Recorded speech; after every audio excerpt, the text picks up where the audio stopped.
शांति। ओम शांति। आज की तारीख है 9 सितंबर 2021। साकार महावाक्य। बाबा कहते, मीठे बच्चे, तुम सेंसिबल बने हो तो कमाई का बहुत बहुत शौक रहना चाहिए।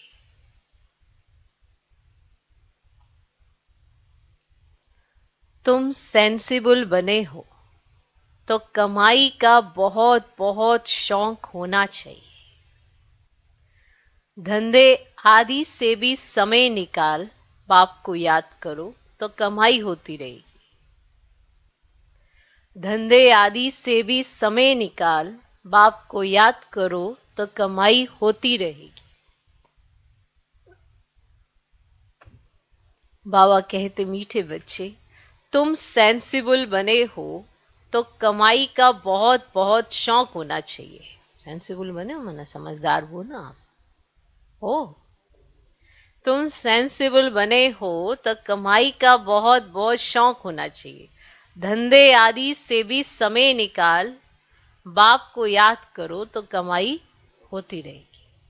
आज का प्रश्न, तुम बच्चों को अभी कौन सी ऐसी श्रीमत मिलती है जो कभी नहीं मिली?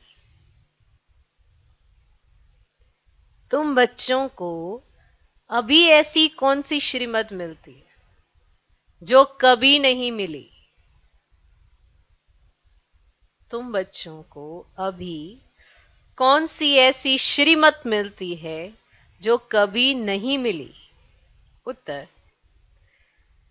एक, तुम्हें इस समय बाप श्रीमत देते हैं, मीठे बच्चे, सवेरे सवेरे उठकर बाप की याद में बैठो तो पूरा वर्षा मिलेगा।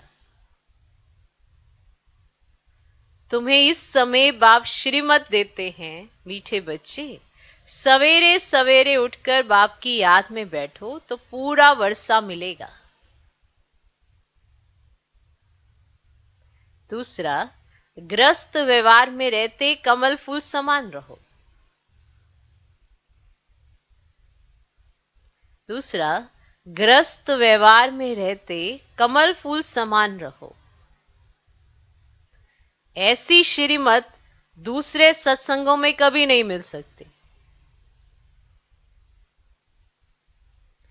ऐसी श्रीमत दूसरे सत्संगों में कभी मिल नहीं सकती।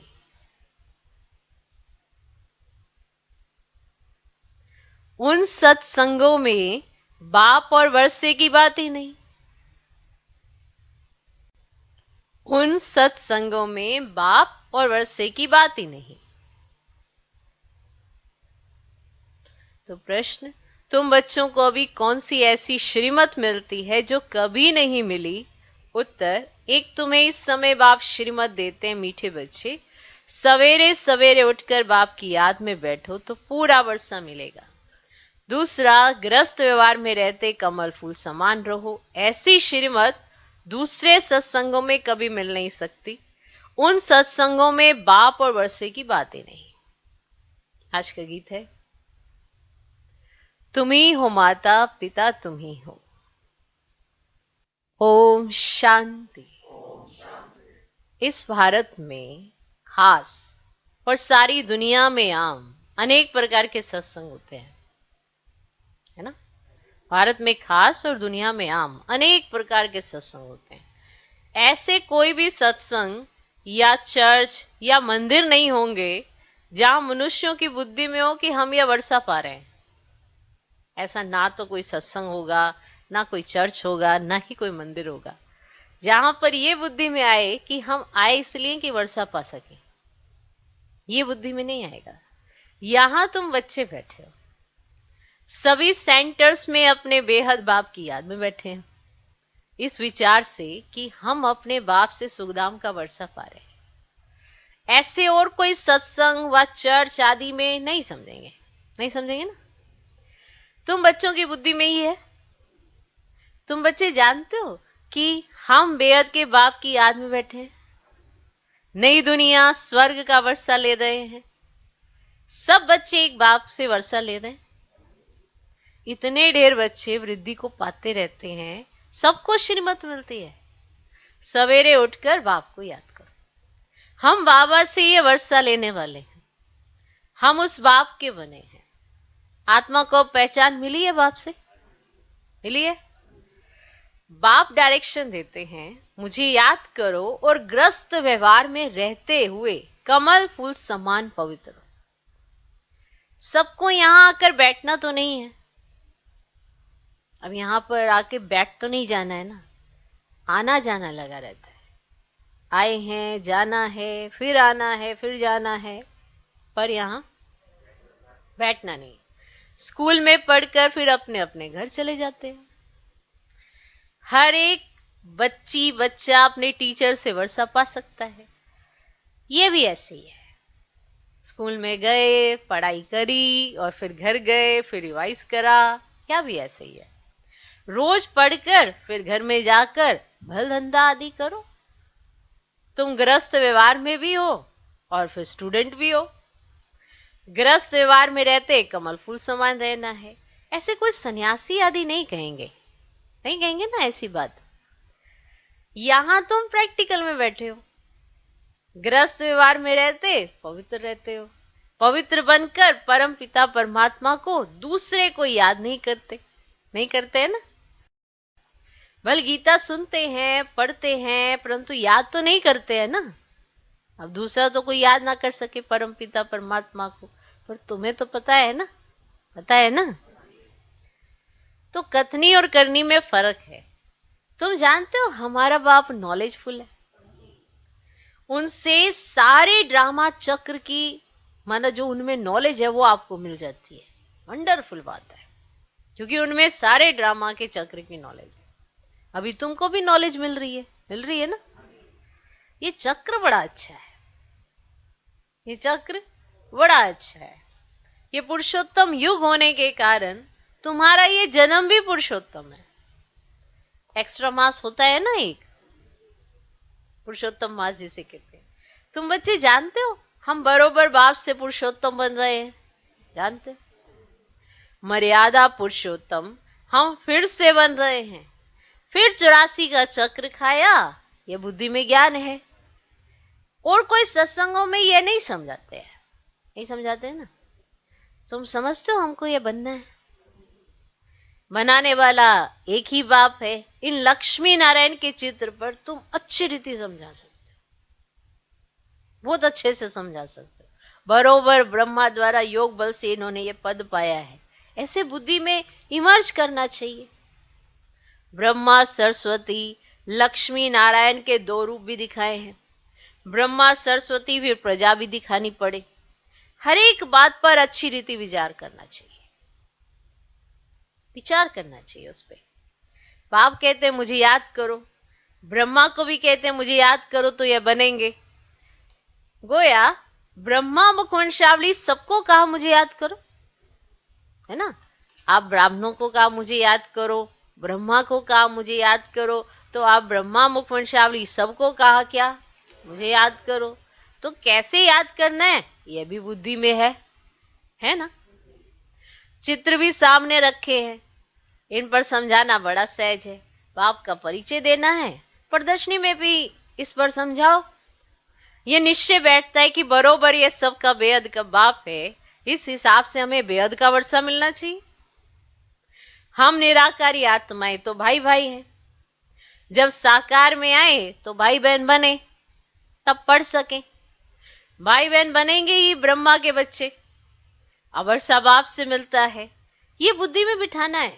कोई को भी समझाओ, समझा समझा, कोई को भी समझाओ। पहले बाप का परिचय दो। हम ब्रदरहुड हैं, सर्वव्यापी कहने से फादरहुड हो जाता है। अब फादरहुड को वर्षा कहां से मिलेगा। फादर फादर कहते गिरते आए हैं, सब नहीं अपने को भगवान समझ लिया ना। सब फादर फादर, तुझ में भी भगवान, मुझ में भी भगवान, तो फिर जब भगवान आया तो पहचाना ही। तो फादर फादर कहते गिरते आए हैं। वर्षा कुछ भी नहीं, अभी ब्रदरहुड समझने से ही वर्षा मिलेगा ना, कि बाप एक है, हम सब भाई भाई हैं और हमको उस बाप से वर्षा मिलेगा। क्लियर। तो इस पर अच्छी रीति समझाने से बुद्धि में जो अष्ट देवताएं आदि बैठे हुए हैं ना, वे सब निकल जाएंगे। बोलो, दो बाप है। रूहानी बाप जिससे सर्व की सदगति होती है, वही सुख शांति का वर्षा देते हैं, सब सुखी हो जाते हैं। उनको कहा जाता है हेवनली गॉड फादर, स्वर्ग रचने वाला।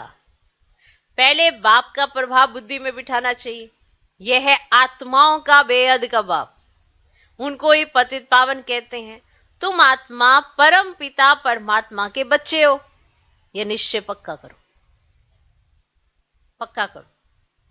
मूल बात पहले ये बुद्धि में बिठानी है। ये समझें तब खुशी का पारा चढ़े और कहें कि हम बाप को याद जरूर करेंगे। हमको निश्चय होता है हम बाप को याद कर विश्व का मालिक बनेंगे। ये खुशी बहुत रहेगी। समझदार होगा और बुद्धि में पूरा निश्चय होगा तो कहेगा ऐसा बेहद का बाप जो दादा में आता है, पहले तो उनसे मिले। अगर समझदार होगा और उसे निश्चय हो गया तो वो तो पहले यही करेगा कि ऐसा बेहद का बाप जो दादा में आता है, तो पहले तो उनसे मिलें। शिव बाबा ब्रह्मा द्वारा ही हमसे बात कर सकेंगे। तुम आत्मा तो उनसे मिली नहीं हो तो याद कैसे करेंगे? बच्चे एडॉप्ट हो तो याद पड़े, एडॉप्ट ही नहीं होंगे तो याद कैसे पड़ेगा? पहले उनके बनो। ऐसे बाप के साथ तो झट मिलना चाहिए। क्या करना चाहिए? झट मिलना चाहिए। बाप भी यही पूछेंगे, तुम अपने को आत्मा समझते हो? समझते हो? मैं तुम आत्माओं का बाप हूं। शिव बाबा तुमसे बात कर रहे हैं। मेरी आत्मा का बाप सो तुम्हारा भी बाप है। वे पूछते हैं तुमको निश्चय कि सब आत्मा का बाप बरोबर एक ही है? वही वर्षा देंगे। पवित्र भी बनना है, सिवाय उनके और सब भूल जाना है।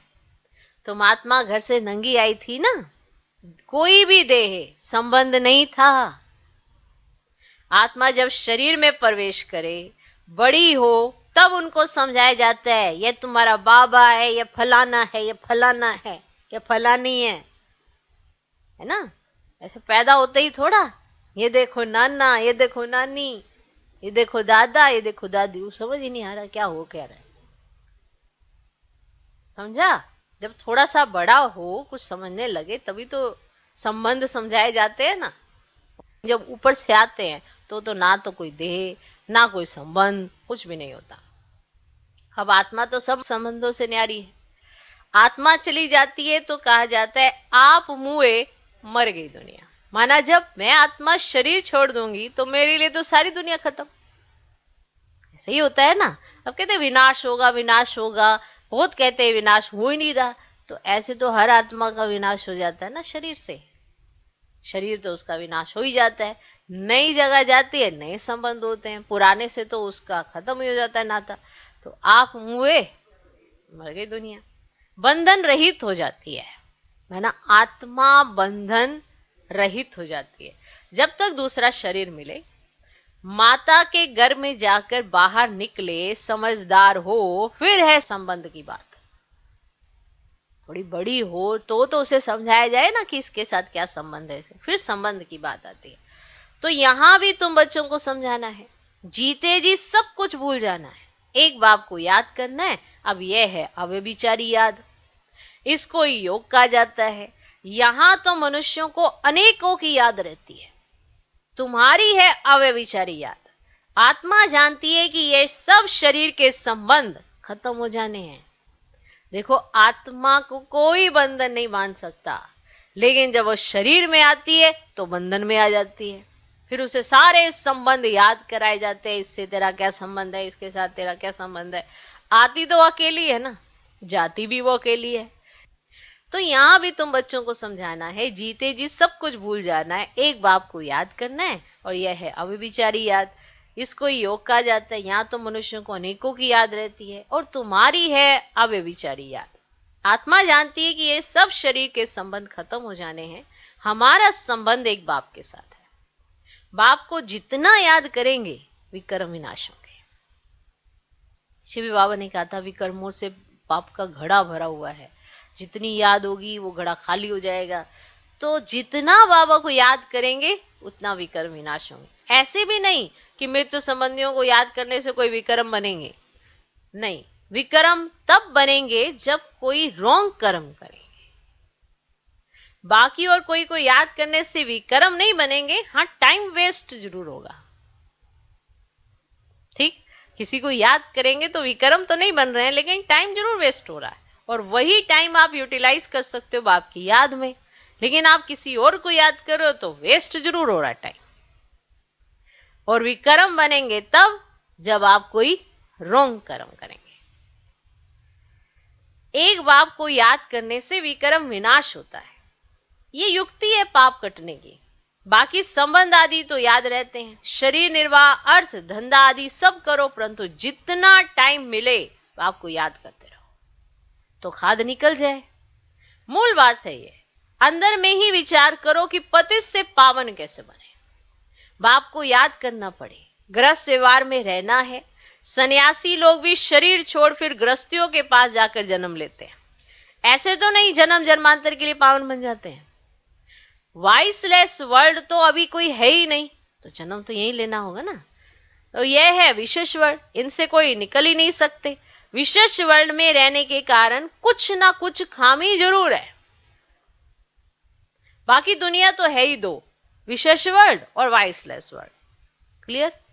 पावन दुनिया में देवताएं रहते थे तो समझाने में बहुत सहज होगा। अब इस पतित दुनिया का भी विनाश होना है, विनाश होने के पहले बेहद के बाप से वर्षा लेना है। क्लियर? तो बाबा कहते देह के संबंध छोड़ अपने को आत्मा निश्चय करो और बाप को याद करो तो तुम पावन बन जाएंगे। तो बाप कहते ना तुम मुझे पतित पावन कहते हो ना। अब गंगा में डुबकी लगाने वाले तो वो होता है, ऐसे थोड़े कि पावन बन जाएंगे। तो प्रदर्शनी में समझाना बहुत अच्छी तरह से पड़ता है। प्रजापिता तो यहां ही चाहिए, नीचे ये ब्रह्मा और ब्रह्मा कुमार कुमारियां तपस्या कर रहे हैं, तो ये बात अच्छी रीति समझानी चाहिए। किसको भी हड्डी समझाना है, माना जिगरी, है ना, ऐसे दिल से समझाओ आपको भी अच्छा लगे। तो किसको भी हड्डी समझाना है, बित बित करने से बदनाम कर देंगे।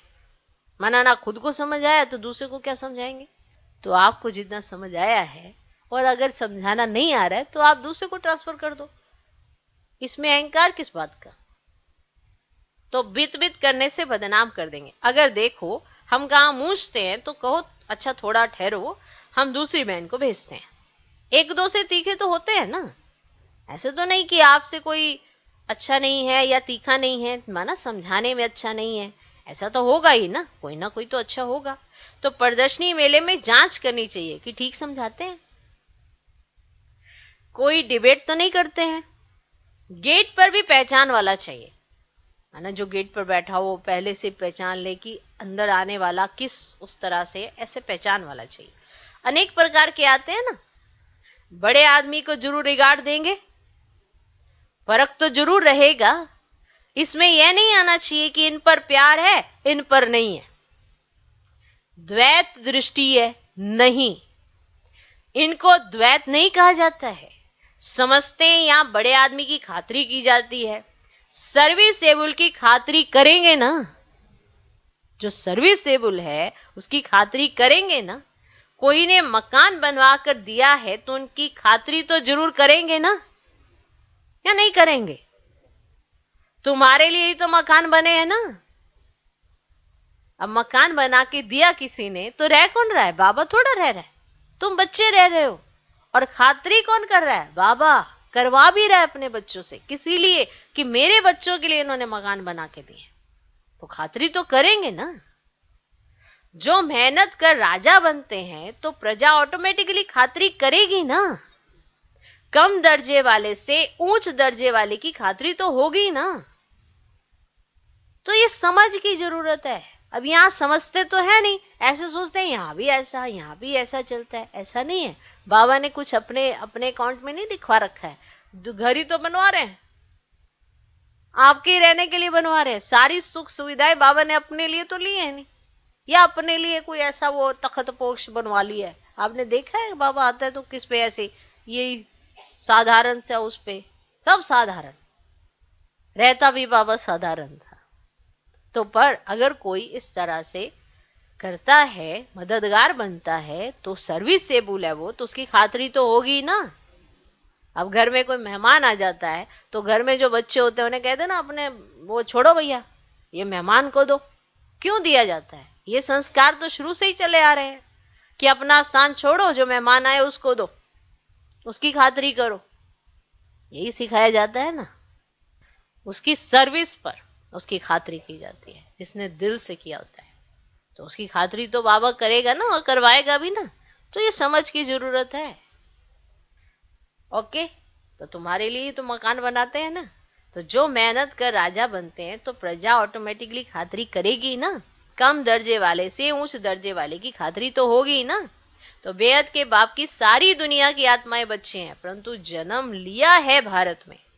भारतवासी जो पहले ऊंच थे अब नीच बन गए। तो बाप कहते मैं आया हूं पढ़ाने, मैं भारत में आता हूं तो सबका कल्याण हो जाता है। इन पर्टिकुलर, इन जनरल तो होता है ना। अभी भारत ही नर्क है, फिर स्वर्ग बनता है, तो भारत में ही तो जाएंगे ना, और जगह जाकर क्या करेंगे? तो भारत में ही भक्ति मार्ग में पहले पहले सोमनाथ का बड़ा आलीशान मंदिर बनाया था। जैसे चर्च बड़े से बड़ी विलायत में बनाएंगे, क्योंकि पोप की ली हुई रजाई है। सब चर्च एक जैसी नहीं होती है, नंबरवार तो होगी ना। अब सोमनाथ का मंदिर कितना हीरे जवाहरातों से भरपूर था। मुसलमान आदि लूट कर ले गए, बहुत धनवान थे, बहुत धनवान थे। तो सोचो सोमनाथ का मंदिर कितना बनाया था, जो इतने धनवान थे और उसको लूट के ले गए। चर्च से क्या लूट सकेंगे? अब आप खुद सोचिए, अब आप खुद सोचिए, चर्च से क्या लूट सकेंगे? मनुष्य धन के पिछाड़ी पड़ते हैं ना। मोहम्मद गजनवी कितना ले गया, फिर अंग्रेज आए, वे भी यहां से धन बेचते गए, बहुत धन ले गए। अब वह तुमको वापस मिल रहा है, करोड़ों रुपया देते हैं। यह सब आई विल माना समय आने पर मिल रहा है। हिसाब ना मिले तो आई विल कैसे चले? बाप समझाते हैं ये ड्रामा कैसे बना हुआ है, ये लेन देन का हिसाब कैसा है, ठीक है ना। ये लेन देन का हिसाब कैसा है। फिर भी तुम बच्चों को अब स्वर्ग का मालिक बनना है। ये वर्ल्ड की हिस्ट्री ज्योग्राफी कैसे चक्र लगाती है वे भी बच्चों को समझाया है। फिर भी कहते हैं बच्चे मन बना भाव, यह सब फिर रिपीट होगा। हर चीज सतो से तमो प्रधान बन जाएगी। दिन में धंधा धोरी आदि करते हो, वह टाइम छोड़ो, बाकी जितना टाइम मिले मुझे याद करो। धंधे आदि में भी कभी कभी टाइम मिलता है। कईयों की ऐसी सर्विस रहती है सिर्फ स्याही की खल्लास, कईयों का ऐसी जॉब है सिर्फ साइन किया खल्लास, बस। ऐसे भी बहुत फ्री रहते हैं। फिर भी रात तो अपनी है। दिन में शरीर निर्वाह के लिए कमाई करते हो, रात को फिर यही कमाई करो। यह है भविष्य 21 जन्मों के लिए। कहा जाता है एक घड़ी, आधी घड़ी, जितना हो सके बाप को याद करो तो तुम्हारी बहुत कमाई होगी। सेंसिबल जो होगा वह समझेगा कि बरोबर वो तो कमाई कर सकते हैं। अब कोई कोई तो चार्ट भी लिखते हैं, हमने इतना समय याद किया। अज्ञान काल में कोई अपनी दिनचर्या लिखते हैं। तुम भी चार्ट लिखेंगे तो अटेंशन रहेगा, कोई टाइम वेस्ट तो नहीं होता है, कोई विक्रम तो नहीं किया, ऐसे चार्ट लिखेंगे ना अपना। अच्छा, मीठे मीठे सिकिलधे बच्चों प्रति माता पिता बाप दादा का याद प्यार और गुड मॉर्निंग। रूहानी बाप की रूहानी बच्चों को नमस्ते। हम रूहानी बच्चों की भी रूहानी बाप को नमस्ते नमस्ते नमस्ते। Good morning good morning good morning. धारणा के लिए मुख्य सर पहला पॉइंट, किसी भी देहधारी को याद कर अपना टाइम वेस्ट नहीं करना है। किसी भी देहधारी को याद कर अपना टाइम वेस्ट नहीं करना है। ऐसा कोई रॉन्ग कर्म ना हो जो विकर्म बन जाए। ऐसा कोई रॉन्ग कर्म ना हो जो विकर्म बन जाए। दूसरा पॉइंट, जीते जी सब कुछ भूल एक बाप को याद करना है। जीते जी सब कुछ भूल एक बाप को याद करना है। शरीर निर्वाह अर्थ कर्म भी करना है। शरीर निर्वाह अर्थ कर्म भी करना है। साथ साथ सेंसिबल बन, साथ साथ सेंसिबल बन, रात में भी जाकर यह अविनाशी कमाई करनी है। रात में भी जाकर यह अविनाशी कमाई करनी है। याद का चार्ट रखना है। आज का वरदान, बेहद की वैराग्य वृत्ति द्वारा, बेहद की वैराग्य वृत्ति द्वारा नष्ट मोहा स्मृति स्वरूप बनने वाले अचल अडोल भव। बेहद की वैराग्य वृत्ति द्वारा नष्ट मोहा स्मृति स्वरूप बनने वाले अचल अडोल भव। जो सदा बेहद की वैराग्य वृत्ति में रहते हैं, वे कभी किसी भी दृश्य को देख घबराते व हिलते नहीं, सदा अचल अडोल रहते हैं, क्योंकि बेहद की वैराग्य वृत्ति से नष्ट मोहा स्मृति स्वरूप बन जाते हैं। अगर थोड़ा बहुत कुछ देखकर अंश मात्र भी हलचल होती है या मोह उत्पन्न होता है, तो अंगद के समान अचल अडोल नहीं कहेंगे। बेहद की वैराग्य वृत्ति में गंभीरता के साथ रमणीकता भी समाई हुई है। क्लियर? जो सदा बेहद की वैराग्य वृत्ति में रहते हैं, वे कभी किसी भी दृश्य को देख घबराते व हिलते नहीं, सदा अचल अडोल रहते हैं, क्योंकि बेहद की वैराग्य वृत्ति से नष्ट मोह स्मृति स्वरूप बन जाते हैं। अगर थोड़ा बहुत कुछ देखकर अंश मात्र भी हलचल होती है या मोह उत्पन्न होता है, तो अंगद के समान अचल अडोल नहीं कहेंगे। बेहद की वैराग्य वृत्ति में गंभीरता के साथ रमणीकता भी समाई हुई है। स्लोगन आज का, राज्य अधिकारी के साथ साथ बेहद के वैरागी बनकर रहना।